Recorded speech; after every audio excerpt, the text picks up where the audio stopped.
কিন্তু আবার একটা রাশির মধ্যে কিন্তু দুইটা পদ দেওয়া আছে। এর আগের গুলো যেগুলো ছিল সবগুলোতে কিন্তু একটা পদ, এক পদ বিশিষ্ট রাশি ছিল। আর এখানে কি করছে জানো, এখানে দেখো প্রথম রাশি যেটা আছে এখানে কিন্তু দুইটা পদ দিছে। এরপর দ্বিতীয় রাশি যেটা দিছে ওটা কিন্তু সিঙ্গেল একটা পদ দিছে। তো এটা আমরা কিভাবে করতে পারি দেখো। তো এটা করার জন্য আমি আগে আপাতত প্রশ্নটা হচ্ছে, এখানে কথা আছে 3a³ b² - 2a² b³। তো এখানে প্রথম রাশিটা আমরা উপরে লিখলাম, এরপর দ্বিতীয় রাশি দ্বারা যেহেতু ভাগ করতে হবে, দ্বিতীয় রাশিটা কোথায় চলে যাবে, এটা চলে যাবে নিচে। দ্বিতীয় রাশিটা কি a² b²।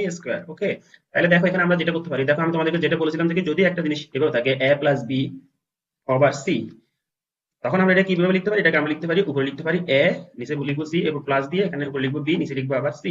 ঠিক আছে, এখানে প্লাস এর জায়গায় মাইনাস থাকতে পারে, তখন এখানে আমরা জাস্ট মাইনাস বসিয়ে দিব। তাহলে একটা রাশি যদি এভাবে থাকে একটা পদ আকারে, তখন এটাকে দুইটা পদ আকারে প্লাস মাইনাস দিয়ে এটা আমরা কি করতে পারি, এভাবে লিখতে পারি। কারণ এটাকে যদি আমরা আবার একসাথে করি, আমরা এখান থেকে কি পাবো, নিচে পাবো সি আর উপরে পাবো আমরা a+b।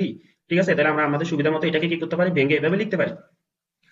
তো দেখো এটাকে আমি আলাদা করে এখন লিখতেছি, যে আমরা উপরে কি আছে 3a³ b², আর নিচে লিখবো আমরা কি a² b²।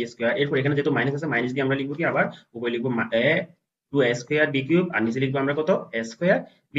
রাইট, তার মানে কি, তার মানে আমরা যদি এটাকে যদি আবার একসাথে করি, কিন্তু আমরা মূলত এই জিনিসটাই আবার পাবো। রাইট, তো আমরা আমাদের হিসাবে সুবিধাটা আমরা এভাবে কি করবো, আমরা প্রয়োজনে এগুলোকে প্লাস মাইনাসটাকে এভাবে সেপারেট করে আলাদা কয়েকটা পদে ভাগ করে লিখতে পারি। তাহলে এখন দেখো এখানে উপরে আছে 3, নিচে কিন্তু কোনো ভাগ করার মতো 3 এর সাথে কিছু নেই। তার মানে এখানে 3টা কি করবে, 3টা এখানে বসে যাবে। এখানে এর পাওয়ার কত 3, আর নিচে এর পাওয়ার কত 2। তো 3 থেকে 2 চলে গেলে কত হবে, 3 থেকে 2 চলে গেলে এটা হয়ে যাবে আসলে 1।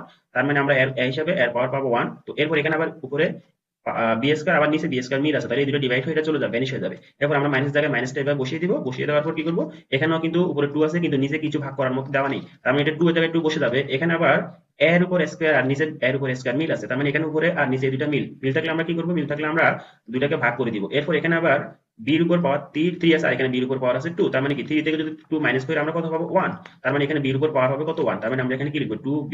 যেহেতু 1 পাওয়ার আকারে থাকলে ওটা লিখার প্রয়োজন নেই, তো আমরা এখানে পাওয়ারটা লিখলাম না। তাহলে আলটিমেটলি আমরা যে ভাগ করে আমরা কি পেলাম, আমরা পেলাম যে 3a - 2b। তো এটা হচ্ছে কি আসলে আমাদের মূলত ওই আনসার বা ভাগফল।